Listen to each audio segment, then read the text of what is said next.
Class 11th के सभी विद्यार्थियों की होने वाली बल्ले बल्ले, क्योंकि मैंने आपसे वादा किया है। देख लीजिए, ये अब की बार 90 पार, उसी श्रृंखला का ये दूसरा वीडियो है। सेट बी है, सेट ए हो चुका है, इसके बाद में अपन सेट सी समझेंगे और डी समझेंगे। ओनली 4 वीडियो में ही आपकी जवाबदारी है अब की बार 90 पार। इन बच्चों की तरह आपको भी परसेंटेज बनवाएंगे, विथ सॉल्यूशन बताऊंगा।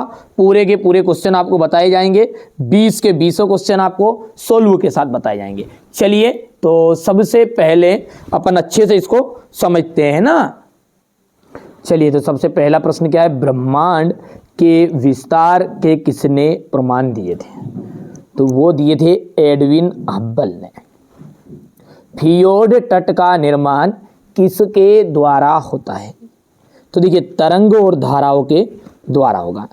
इनमें से किस प्रक्रिया द्वारा वायुमंडल मुख्यतः गर्म होता है? देखिए, मुख्यतः गर्म होता है, वैसे गर्म सबके कारण होता है, लेकिन जो भौमिक विकिरण है उसके कारण ज्यादा वायुमंडल गर्म होगा। भारत का अक्षांशीय विस्तार है, तो इसका जाएगा 30 डिग्री। इनमें से यानी निम्नलिखित में से कौन सी नदी भ्रंश घाटी बहाती है? नर्मदा नदी। ज्वारीय वनों का मुख्य वृक्ष है, ज्वारी वनों का जो मुख्य वृक्ष है वो है सुंदरी, इन्हें अपन कहेंगे मैनग्रोव वन। कुई सेपल, सैंपल जो है सेपल है यहाँ पर है ना, और ये अमेरिका देश के भूगोलवेत्ता है, तो यहाँ पर अपन लिख देते अमेरिका। वृहत संचालन में डेडेस शक्ति सहायक होती है, गुरुत्वाकर्षण। गुरुत्वाकर्षण।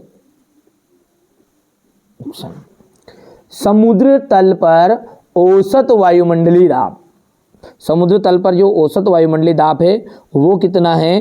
तो वो है आपका 1013.2 मिलीबार है।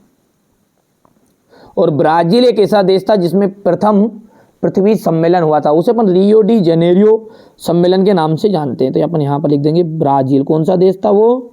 ब्राजील का एक रियो डी जेनेरो शहर था, उसमें हुआ था, है ना, शहर है वो, तो क्या है, अपन भारत के तो अपने को नहीं पता था नॉलेज उसके बारे में। हिमालय के गिरी पद पर पर्णपाती वन पाए जाते हैं। कौन से वन पाए जाते हैं? तो पर्णपाती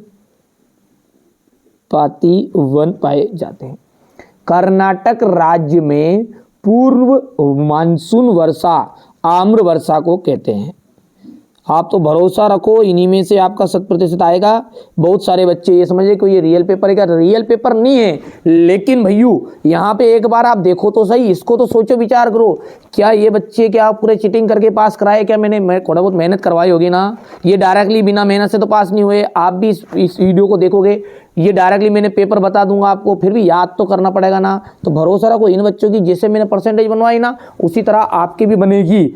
पर आपको है ना 4 पेपर दे रहे हैं, ये सेट बी चल रहा है, इसके बाद में अपना सेट सी भी आएगा और डी भी आएगा। देखो, धीरज से काम लेना पड़ेगा, कोई जल्दबाजी नहीं करना पड़ेगा। अभी जो बच्चा बार बार स्किप कर रहा है ना, वो क्या अभी तो उसको सब्र नहीं है, तो वो जीवन में क्या शांति करेगा? और जिसको सब्र और शांति नहीं है ना, वो कभी भी सफल नहीं होता। इस बात को आप गठान बांध लेना, इस बात की बिल्कुल आप है ना कि धैर्यवान बनना पड़ेगा, थोड़ा समय देना पड़ेगा। अब इस वीडियो में भी थोड़ा समय दोगे, पता चल रहा है स्किप कर करके स्क्रीनशॉट ले रहे हो, तो कुछ भी होने जाना नहीं, ले लो, कोई दिक्कत नहीं है, रखा पेपर लो, ले लो, ठीक है भैया, कोई समस्या थोड़ी है उससे। पर समझना भी पड़ेगा, थोड़ी बहुत याद भी रहेगी, कुछ को आपको भी याद करना पड़ेगा, है ना। हमारा जो उद्देश्य वो यही है यार कि आप अच्छे अंक प्राप्त करो, बस, और क्या है, ठीक है। यहाँ से देखो, स्थल मंडल, स्थल मंडल का जाएगा भू आकृति निर्माण। अंतर्जनिक बल, पहला जो है ना स्थल मंडल का जो यहाँ पर आएगा भूपर्टी व मेटल का ऊपरी भाग आएगा, और अंतर्जनिक बल है भू आकृति निर्माण। पृथ्वी का जो कंबल है वो जल वाष्प को माना गया है। भारत का क्षेत्रफल लगभग 32.8 लाख वर्ग किलोमीटर है। लूनी नदी का जाएगा राजस्थान में। हो गया। अब भूकंप मापी यंत्र को हम क्या कहते हैं? सिस्मोग्राफ कहा जाता है। क्या कहा जाता है? सिस्मोग्राफ।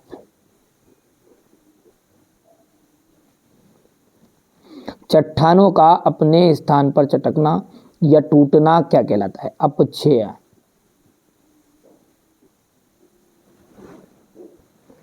कौन सी गैस मुख्य रूप से ग्रीन हाउस प्रभाव के लिए उत्तरदायी है?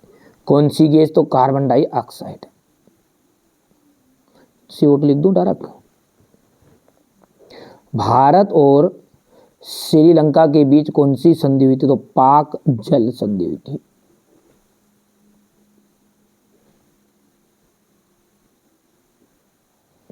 प्रायद्वीपीय पठार को कितने भागों में बांटा गया है? तो 3 भागों में बांटा गया है।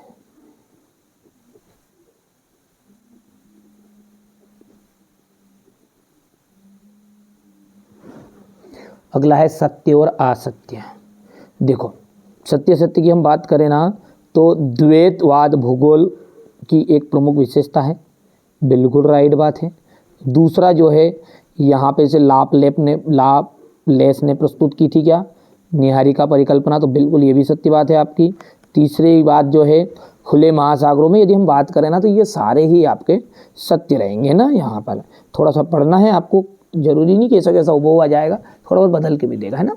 अब क्वेश्चन नंबर जो 6 है इससे अपन है ना बिल्कुल सॉल्यूशन में आपको प्रोवाइड करा रहा हूँ, आप तो बढ़िया से ध्यान से देखना, है ना। चलिए यहाँ से अपन बात करेंगे, तो ये रहा आपका क्वेश्चन नंबर 6 का, भौतिक भूगोल क्या है, हो गया। इसके बाद में है द्वैतवाद क्या है, भूगोल में द्वैतवाद को समझाइए।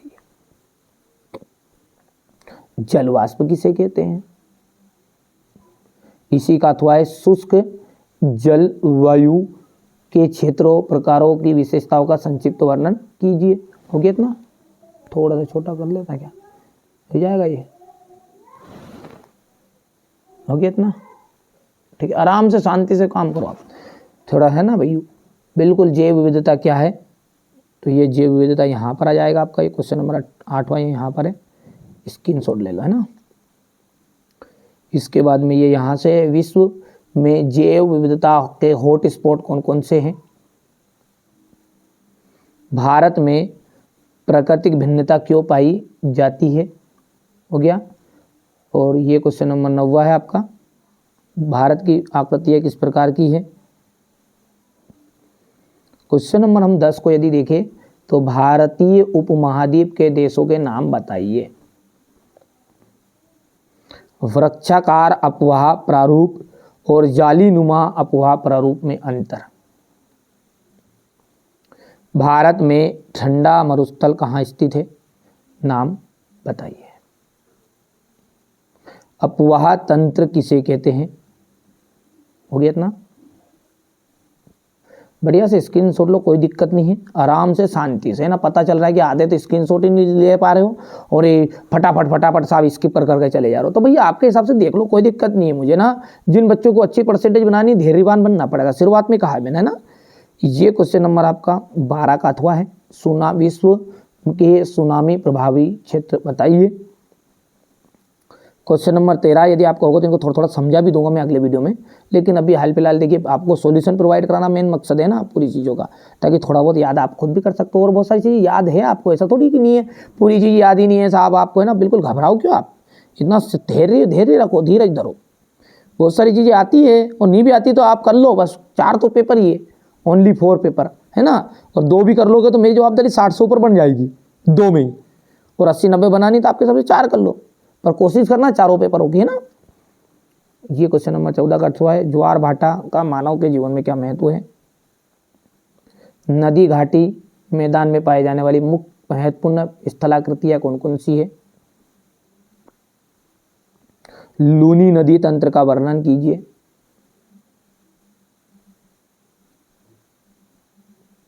प्राकृतिक आपदा क्या होती है, कितने प्रकारों में वर्गीकृत किया जाता है, यहां से देख लीजिएगा आप। बाढ़ को कम करने या रोकने के 3 उपाय लिखिए। बिग बैंग सिद्धांत को विस्तार से समझाना है, हो गया ये। इसके बाद में ये यहाँ से यहाँ तक रहेगा। पी तरंग और एस तरंग में अंतर हो गया है। अपर्दन और अपक्षय में अंतर स्पष्ट कीजिए। और ये क्वेश्चन नंबर 18 देख लीजिएगा, ये प्रश्न हो गया है यहाँ पर, और ये इसका उत्तर हो जाएगा। यहाँ से हो गया इतना उत्तर। बहुत है, 4 ही पॉइंट, बहुत है, चारों कर लेना आपने ना, बस 5 मत करो तो कर भी लेना भले, जरूरत नहीं है आपको, है ना। 4 पॉइंट इनमें से क्वेश्चन नंबर ये 19 है कि 5 पॉइंट है, 5 में से 3 पॉइंट कर लोगे चलेगा, है ना, इतना घबराओ मत। यहाँ से देख लीजिएगा, कोई 4 बताने हैं आपको।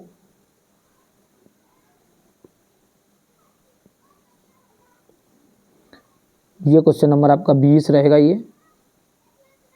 अब 20वां जो क्वेश्चन है उसमें मानचित्र है ये, तो ये आपका प्रश्न है, यहाँ पर देख लीजिएगा ये, और ये मानचित्र आपको इसमें मिल जाएगा, है ना, पूरे में। ये 20 का अथवा है, जैसा कि आपने स्क्रीनशॉट में यहाँ पर पेपर में देख ही लिया है इसको। ये हो गया, ठीक है। तो ये मैंने आपको क्या किया, पूरा पेपर बता दिया है ना, पूरे पेपर का सॉल्यूशन बता दिया है, ठीक है। सेट बी था, ये दूसरा वीडियो है हमारा। आपने सेट सी नहीं देखा तो एक बार आप तो देखिए भाई, इतना समझदार 11th का बच्चा है। डिस्क्रिप्शन में लिंक मिलेगी प्लेलिस्ट की, या फिर आप सेपरेट प्लेलिस्ट में जाकर देख सकते हैं, भूगोल का सेट सी और सेट डी। बस ये 4 पेपर है, चारों पेपर को कर लो। बहुत ही महत्वपूर्ण पेपर है, आप इनको इस तरह समझिए कि इंपॉर्टेंट, मोस्ट इंपॉर्टेंट है, कोई रियल नहीं है। ये तो हम भी जानते हैं और आप भी जानते हैं, कोई रियल पेपर का फॉन्ट ऐसा नहीं आएगा, इतना तो आप भी समझदार है। लेकिन इन बच्चों को मैंने आईएमपी चीज़ें प्रोवाइड कराकर इतनी परसेंटेज बना दी, कर लो। कोई चीज़ के लफड़े में पड़ जाओगे, कोई रियल फर्जी पेपर को रियल बता के दे देगा और आप पछते रहोगे, फिर पास भी नहीं होगे। इसलिए जो मोस्ट चीज़ें उनको पढ़ो और अपने दोस्तों के साथ जरूर शेयर करना। हमें 1 रुपया नहीं चाहिए, फ्री में सारी चीज़ें प्रोवाइड करा रहे हैं आपको, पर इतनी कृपा करना कि आप अपने दोस्तों को जरूर शेयर कर दीजिएगा, उन्हें बता दीजिएगा ये चीज़ें पढ़ो, आराम से करो। जो बच्चा पढ़ेगा वही आगे बढ़ेगा। चलिए मिलते हैं अगले वीडियो में।